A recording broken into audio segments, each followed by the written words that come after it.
नमस्कार दर्शक बंधु जय श्री राधे।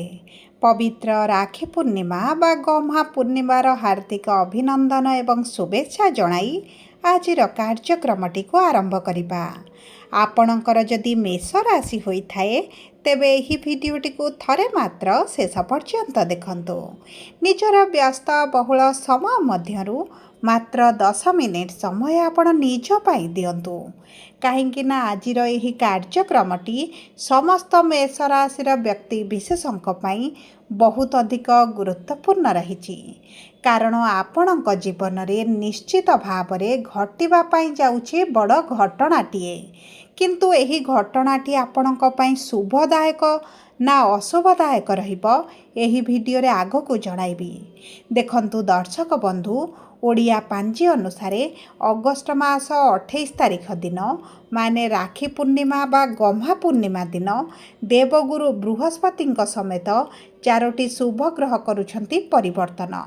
किछि ग्रह गुड़िक निज चलन रे परिवर्तन एवं किछि ग्रह निजर राशि परिवर्तन करुछंती, किंतु आपणक मेष राशि रे शनिंकर द्वादश भाव रे बक्री हेबाटी आपणक जीवन रे किछि क्षेत्र रे समस्या गुड़िक सृष्टि करि पारे। तेबे विलंब न करी आसंतु जानिबा देवगुरु बृहस्पति चतुर्थ रे बा केंद्र भाव रे अस्त हेबाटी शनिंकर द्वादश रे बक्री हेबाटी आपणक जीवन रे की प्रकार परिवर्तन आनिब। किंतु भिडियोटी आरंभ करिबा पूर्वरु जदि आपणकर भी मेष राशि होइथाए एवं आपण भी ईश्वर को आंतरिक भक्ति एवं विश्वास करंती तेबे भिडियोटी को लाइक करंतु। कमेंट बॉक्स रे जय जगन्नाथ जय माँ लक्ष्मी अवश्य लिखि दियंतु।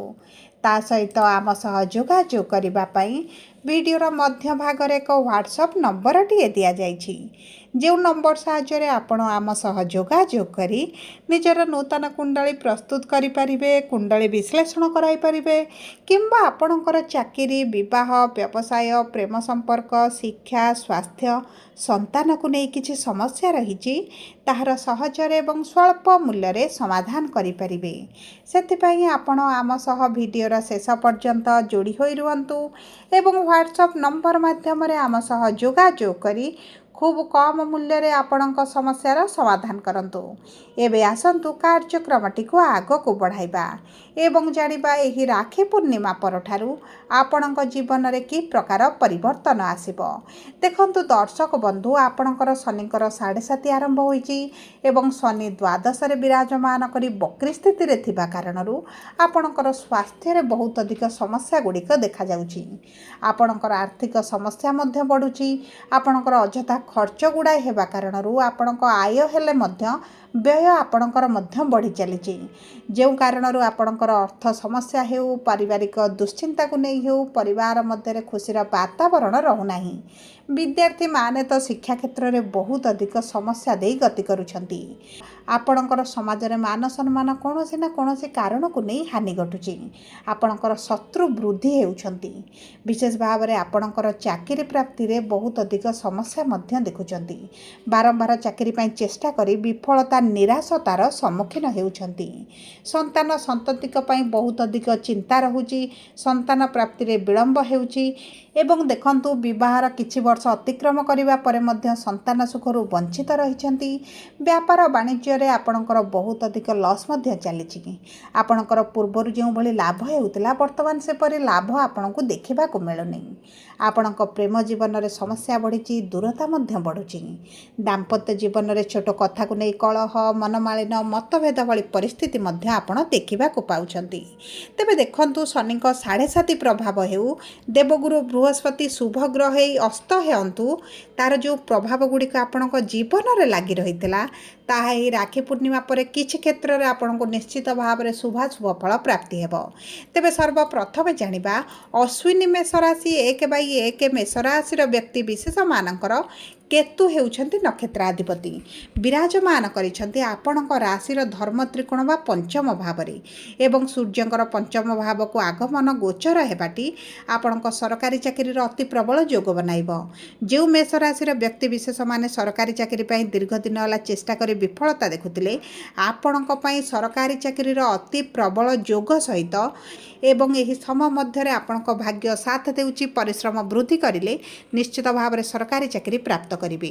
ବିଦ୍ୟା କ୍ଷେତ୍ରରେ ଯେଉଁ ସମସ୍ୟା ବଢ଼ିଛି ତାହା ଆପଣଙ୍କର କମିବା ଆରମ୍ଭ ହେବ। ଯେକୌଣସି ପ୍ରତିଯୋଗିତାରେ ଭାଗ ନେଉଛନ୍ତି ସେହି ପ୍ରତିଯୋଗିତାରେ ଆପଣଙ୍କୁ ସଫଳତା ପ୍ରାପ୍ତି ହେବ ଏବଂ ଗୁରୁଙ୍କର ଆପଣଙ୍କ ଚତୁର୍ଥ ଭାବରେ ଉଦୟ ହେବାଟି ଆପଣଙ୍କର ସୁଖ ସୁବିଧା ଭୋଗ ବିଳାସରେ ବୃଦ୍ଧି କରିବ। ମାଙ୍କ ସ୍ୱାସ୍ଥ୍ୟରେ ପରିବର୍ତ୍ତନ ଆସିବ। ମାଙ୍କ ସହିତ ସମ୍ପର୍କ ମଧୁର ରହିବ। ନିଜସ୍ୱ ଗୃହ କରିବାର କିମ୍ବା କିଛିଟା ଜାଗା ପ୍ରପର୍ଟି ଯଦି କିଣିବା ପାଇଁ ଚାହୁଁଥିଲେ ସେହି ସବୁ କ୍ଷେତ୍ରରେ ଭାଗ୍ୟ ସାଥ ଦେବ। ମଙ୍ଗଳ ଆପଣଙ୍କର ରସାଧିପତି ହୋଇ ତୃତୀୟ ଭାବରେ ବିରାଜମାନ କରିଥିବାରୁ ଅନଲାଇନ୍ ରିଲେଟେଡ୍ ଯଦି କିଛି କାର୍ଯ୍ୟ କରୁଛନ୍ତି କିମ୍ବା ଆପଣଙ୍କର ଯଦି କିଛି ସୋସିଆଲ ମିଡ଼ିଆ କିମ୍ବା ଆପଣ AI IT ଫିଲ୍ଡରେ କାର୍ଯ୍ୟରତ ଅଛନ୍ତି, ତେବେ ସେହି ସବୁ କ୍ଷେତ୍ରରେ ଆପଣଙ୍କୁ ଶୁଭାଶୁଭ ଫଳ ପ୍ରାପ୍ତି ହେବ। କିନ୍ତୁ ଶନି ଆପଣଙ୍କ ଦ୍ୱାଦଶ ଭାବରେ ବିରାଜମାନ ହୋଇଥିବାରୁ ମେଡ଼ିକାଲରେ ଅର୍ଥ ଖର୍ଚ୍ଚଟି ଆପଣଙ୍କର ବୃଦ୍ଧି ହେବ। ବାରମ୍ବାର ହସ୍ପିଟାଲକୁ ଦୌଡ଼ିବାକୁ ପଡ଼ିବ। ଆପଣଙ୍କ ପାଇଁ ହେଉ ପ୍ରିୟ ପରିଜନଙ୍କ ପାଇଁ ହେଉ ସ୍ୱାସ୍ଥ୍ୟଗତ ସମସ୍ୟାଟି ଆପଣଙ୍କ ଚିନ୍ତାକୁ ବୃଦ୍ଧି କରିବ। ଅଯଥା ଖର୍ଚ୍ଚ ଗୁଡ଼ାଏ ବଢ଼ିବ, ଯେଉଁ କାରଣରୁ ଆପଣଙ୍କ ଆୟ ଅପେକ୍ଷା ବ୍ୟୟଟି ବଢ଼ି ଚାଲିବ। କିନ୍ତୁ ଯଦି ଆପଣ ବୈଦେଶିକ ମୁଦ୍ରା ରୋଜଗାର କରୁଛନ୍ତି, ରୋଜଗାରରେ ଆପଣଙ୍କର ବଢ଼ତି ଆସିବ। କିମ୍ବା ଆପଣ ଯଦି ସ୍ୱାସ୍ଥ୍ୟ ସେବା ସମ୍ବନ୍ଧିତ କିଛି କାର୍ଯ୍ୟରତ ଅଛନ୍ତି, ସେହି ସବୁ କ୍ଷେତ୍ରରେ ଭାଗ୍ୟ ଆପଣଙ୍କ ସାଥ ଦେବ। ଏହି ସମୟ ମଧ୍ୟରେ ଆପଣଙ୍କ ସ୍ୱାସ୍ଥ୍ୟକୁ ବହୁତ ଅଧିକ ଧ୍ୟାନ ଦିଅନ୍ତୁ, ନଚେତ୍ ଆପଣଙ୍କର କିଛି ନା କିଛି ନୂତନ ସ୍ୱାସ୍ଥ୍ୟ ସମସ୍ୟା ବାହାରିପାରେ। ଏବେ ଆସନ୍ତୁ ଜାଣିବା ଦ୍ୱିଜା ମେଷ ରାଶି 2/1 ମେଷ ରାଶିର ବ୍ୟକ୍ତିବିଶେଷମାନଙ୍କର ଶୁକ୍ର ହେଉଛନ୍ତି ନକ୍ଷତ୍ରାଧିପତି। ସପ୍ତମ ଭାବକୁ ଆପଣଙ୍କର ସ୍ୱରାଶିକୁ ଗୋଚର କରୁଛନ୍ତି। ଯଦି ଆପଣଙ୍କ ବିବାହ ପ୍ରସ୍ତାବ ଆସୁନଥିଲା, ମନପସନ୍ଦର ବିବାହ ପ୍ରସ୍ତାବ ଠିକ୍ ହୋଇପାରୁନଥିଲା, ତେବେ ଆପଣଙ୍କର ଚିନ୍ତା କରିବାର କୌଣସି ଆବଶ୍ୟକତା ନାହିଁ। ଆପଣଙ୍କର ମନପସନ୍ଦର ବିବାହ ପ୍ରସ୍ତାବ ଆସିବ ଏବଂ ଯଦି ଆପଣ ପ୍ରେମ ସମ୍ପର୍କରେ ଅଛନ୍ତି, ପ୍ରେମ ବିବାହ କରିବା ପାଇଁ ଚାହୁଁଛନ୍ତି, ତେବେ ମଧ୍ୟ ଆପଣଙ୍କ ପାଇଁ ଉତ୍ତମ ରହିବ। ପରିବାର ଲୋକଙ୍କର ସହମତି କ୍ରମେ ଆପଣ ବିବାହ ବନ୍ଧନରେ ବାନ୍ଧି ହୋଇଯିବେ ଏବଂ ପୂର୍ବରୁ ଯଦି ଆପଣଙ୍କ ସମ୍ପର୍କରେ ବ୍ରେକଅପ୍ ଭଳି ପରିସ୍ଥିତି ଚାଲିଛି, ତେବେ ମଧ୍ୟ ଆପଣଙ୍କ ସମ୍ପର୍କରେ ପୁନର୍ବାର ଆପଣ ଏକତ୍ର ହୋଇଯିବେ। ଏବଂ ତା ସହିତ ଦେଖନ୍ତୁ, ଶୁକ୍ର ଯେହେତୁ ଆପଣଙ୍କ ଦ୍ୱିତୀୟ ଭାବର ସ୍ୱାମୀ, ଧନର ଭାବର ସ୍ୱାମୀ, ପରିବାର କୁଟୁମ୍ବଙ୍କର ଭାବର ସ୍ୱାମୀ, ସନ୍ତାନ ପ୍ରାପ୍ତିର ଅତି ପ୍ରବଳ ଯୋଗ ବନୁଛି। ଆପଣଙ୍କ ଗୃହକୁ ନୂତନ ସଦସ୍ୟଙ୍କର ଆଗମନ ହେବାର ବହୁତ ଅଧିକ ସମ୍ଭାବନା ରହିଛି। କିଛି ନା କିଛି ଯଦି ପାରିବାରିକ ସଦସ୍ୟଙ୍କ ସହିତ କିଛିଟା ମନମାଳିନ ମତଭେଦ ଚାଲିଥିଲା, ତେବେ ମଧ୍ୟ ସେହି ସମସ୍ୟା ଗୁଡ଼ିକ ଆପଣଙ୍କର ଦୂର ହୋଇଯିବ। କିନ୍ତୁ ଗଳା ପାଟି ଦାନ୍ତରେ କିଛି ନା କିଛି ସମସ୍ୟା ଦେଖା ଦେଇପାରେ, ଋତୁକାଳୀନ ସମସ୍ୟା ଦେଖା ଦେଇପାରେ, ସେଥିପ୍ରତି ଆପଣଙ୍କୁ ଦୃଷ୍ଟି ଦେବାକୁ ପଡ଼ିବ। ଏବେ ଆସନ୍ତୁ ଜାଣିବା କୃତ୍ତିକା ମେଷ ରାଶି 3/1 ମେଷ ରାଶିର ବ୍ୟକ୍ତିବିଶେଷମାନଙ୍କର ସୂର୍ଯ୍ୟ ହେଉଛନ୍ତି ନକ୍ଷତ୍ରାଧିପତି, ବିରାଜମାନ କରୁଛନ୍ତି ସ୍ୱରାଶିକୁ। ଏହି ସମୟ ମଧ୍ୟରେ ଚାକିରି ପାଇଁ ଯଦି ଆପଣ ପୂର୍ବରୁ ଆପ୍ଲାଏ କରିଛନ୍ତି, ତେବେ ଆପଣଙ୍କର ଚାକିରି କ୍ଷେତ୍ରରେ ଶୁଭାଶୁଭ ଫଳ ପ୍ରାପ୍ତି କରିବେ। କିଛି ଖୁସି ଖବର ଆପଣଙ୍କୁ ମିଳିବ। ମନପସନ୍ଦର ଚାକିରି ପ୍ରାପ୍ତ କରିବେ। ଯଦି ଆପଣଙ୍କର ପୂର୍ବରୁ ଚାକିରି କ୍ଷେତ୍ରରେ ପ୍ରମୋସନ୍ ଅଟକି ରହିଥିଲା, ଟ୍ରାନ୍ସଫର ଚାହୁଁଥିଲେ ଅଟକି ରହିଥିଲା, ସେହି ସବୁ କ୍ଷେତ୍ରରେ ଶୁଭାଶୁଭ ଫଳ ପ୍ରାପ୍ତି କରିବେ।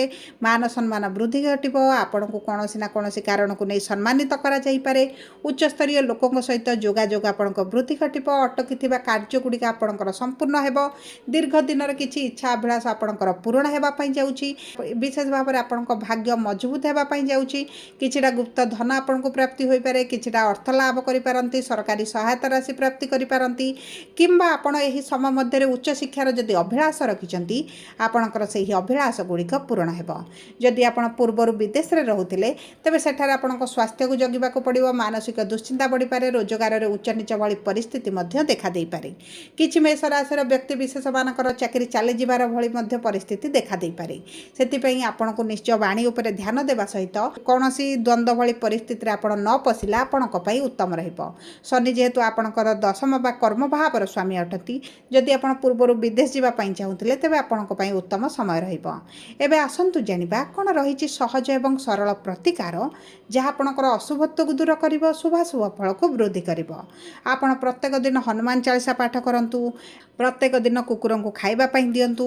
ଛୋଟ କନ୍ୟାମାନଙ୍କୁ ଶୁକ୍ରବାର ଦିନ ମିଠା ଜିନିଷ କିଛିଟା ଦାନ କରନ୍ତୁ କିମ୍ବା ସବୁଜ ରଙ୍ଗର ଜିନିଷ କିଛିଟା ଦାନ କରନ୍ତୁ।